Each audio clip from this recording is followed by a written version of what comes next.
सुकेश चंद्रशेखर ठगों की दुनिया का वो ठग जो इतना शातिर है कि अपनी चुपड़ी चुपड़ी बातों से हजारों या लाखों का नहीं बल्कि लोगों को करोड़ों का चूना लगा चुका है।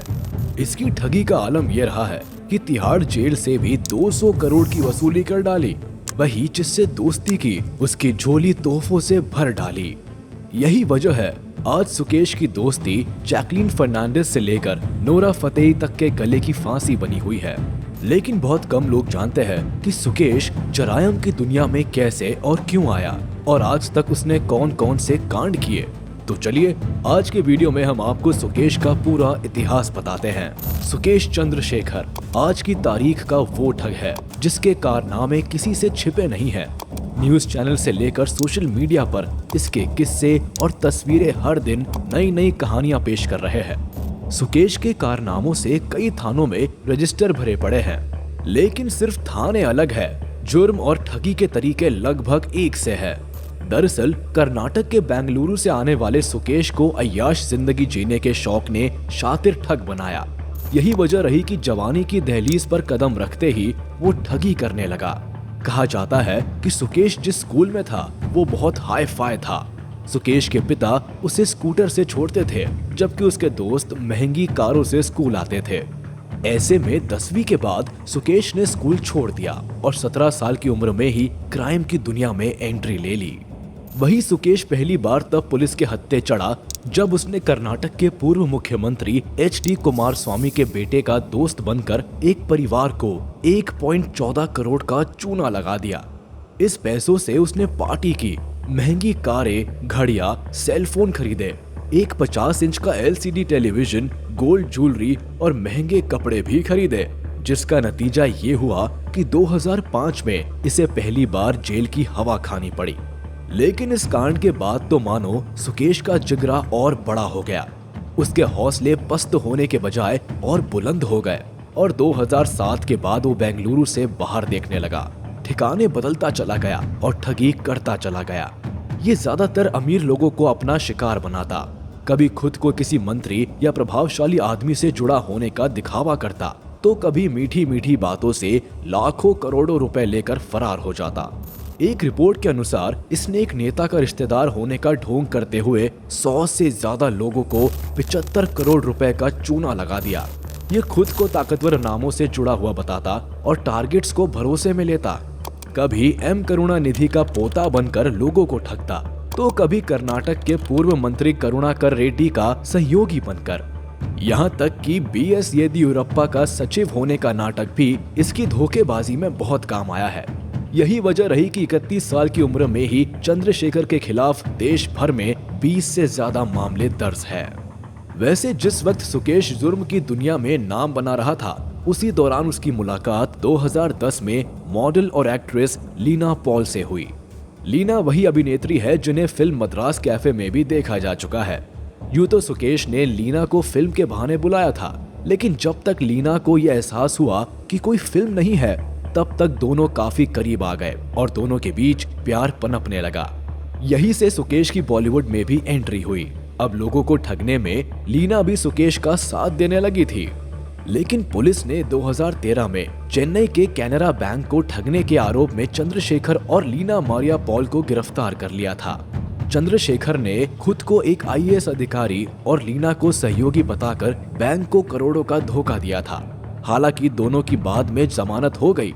इसके बाद दोनों ने 2015 में शादी कर ली और दोनों मुंबई आ गए। लेकिन ये ठगी से बाज नहीं आए।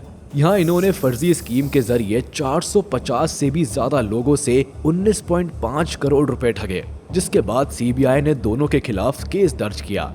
पर इन ठगी का खेल जारी रहा। ये खुद को लॉ और होम मिनिस्ट्री का ऑफिसर बताते और लोगों से पैसे ठेते। खैर ये सिलसिला कुछ वक्त चला और फिर साल आया 2017 का। कई सालों तक लोगों को ठगने के बाद 2017 में एक बड़े मामले में पुलिस ने फिर सुकेश की गर्दन नाप ली। दरअसल इस बार मामला बहुत बड़ा और पॉलिटिकल था। तमिलनाडु के नेता TTV दिनाकरन ने दिल्ली पुलिस क्राइम ब्रांच में सुकेश के खिलाफ ठगी का केस दर्ज कराया। ये मामला पार्टी के चुनाव चिन्ह से जुड़ा था। एक्चुअली दिनाकरन AIADMK के नेता थे, लेकिन 2017 में पार्टी ने उन्हें निष्कासित कर दिया था। दिनाकरन चाहते थे कि AIADMK का 2 पत्ती का चुनाव चिन्ह उनके पास रहे। इसके लिए सुकेश ने उनसे 50 करोड़ रुपए लिए थे।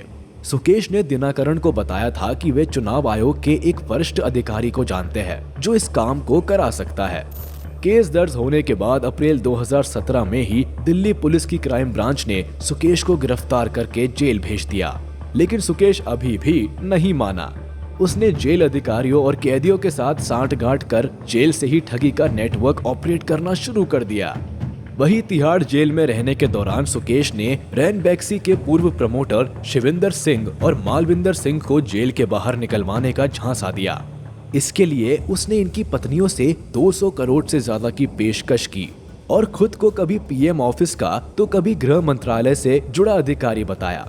मीडिया में छपी खबरों के मुताबिक इसकी इस धोखाधड़ी में जेल के कई अफसर भी शामिल थे। लेकिन जैसे ही ये मामला आर्थिक अपराध शाखा के पास गया तो केस बड़ा होता चला गया और प्रवर्तन निदेशालय यानी ED ने भी मनी लॉन्ड्रिंग का केस दर्ज कर जांच शुरू कर दी। ये मामला इसलिए भी काफी बड़ा था क्योंकि जेल के अंदर से इतनी बड़ी फिरौती आज तक नहीं वसूली गई थी। ये दिल्ली में किसी भी अपराधी के फिरौती मांगने का रिकॉर्ड है। वैसे इस मामले में सुकेश की साथ ही लीना पॉल की भी अहम भूमिका रही है। उस पर आरोप है कि उसने रकम को चेन्नई की एक कंपनी के जरिए इधर उधर करवाया है। अब जैसा कि हमने बताया कि सुकेश को पहले से ही हाई फाई लाइफस्टाइल पसंद था, जिसका खुलासा ED की जांच में भी हुआ। सुकेश और लीना चेन्नई के एक बंगले में आलीशान जिंदगी जी रहे थे, जो किसी रिजॉर्ट से कम नहीं है। ED की माने तो इस घर के ठीक सामने समुद्र दिखाई देता है। इसमें होम थिएटर, कारों और नौकरों की एक बड़ी संख्या मौजूद है, जिसे अब जब्त कर लिया गया है। साथ ही यहाँ से Rolls Royce Ghost, Bentley Bentayga, Ferrari 458 Italia, Lamborghini Urus, Escalade, Mercedes आदि सहित 16 लग्जरी कारें जब्त की गई है। कहा जा रहा है कि सुकेश ने करोड़ों रुपए क्रिप्टो करेंसी में भी इन्वेस्ट किए हैं। वैसे सुकेश चंद्रशेखर का नाम बॉलीवुड अभिनेत्री जैकलीन से भी जुड़ा है। ED के अनुसार सुकेश और जैकलीन के बीच जनवरी 2021 में बातचीत शुरू हुई। तिहाड़ जेल में बंद रहते हुए सुकेश फोन पर जैकलीन से बात किया करता था। ED ने अपनी चार्जशीट में बताया है कि जैकलीन फर्नांडिस को सुकेश ने करोड़ों रुपए के गिफ्ट्स भी दिए थे। वैसे खबर है कि सुकेश ने जैकलीन के अलावा एक्ट्रेस नोरा फतेही को भी महंगे गिफ्ट्स भेजे थे। इसी वजह से नोरा भी ED के रडार पर है। मीडिया रिपोर्ट में दावा किया जा रहा है कि नोरा को सुकेश ने करीब 1 करोड़ रुपए की BMW और एक iPhone गिफ्ट किया था। हालांकि पूछताछ के दौरान नोरा ने इतना ही बताया कि उनकी मुलाकात सुकेश और लीना से 2020 में चेन्नई में हुई एक इवेंट में हुई थी। वैसे हमारा मकसद आपके सामने सिर्फ सुकेश की कहानी का सच रखना था। बाकी कानून अपना काम कर रहा है और आप भी अपना फर्ज निभाएं। आपको ये वीडियो कैसा लगा हमें कमेंट सेक्शन में बताते हुए इसे अपने यार दोस्तों के साथ भी जरूर शेयर करें। और हाँ, आप इस वीडियो को लाइक कर दें और अगर आपने अभी तक हमारे चैनल को सब्सक्राइब नहीं किया है तो तुरंत कर दें और बेल आइकन को भी प्रेस कर दें ताकि हमारे नोटिफिकेशंस आप तक जल्द से जल्द पहुंच जाए।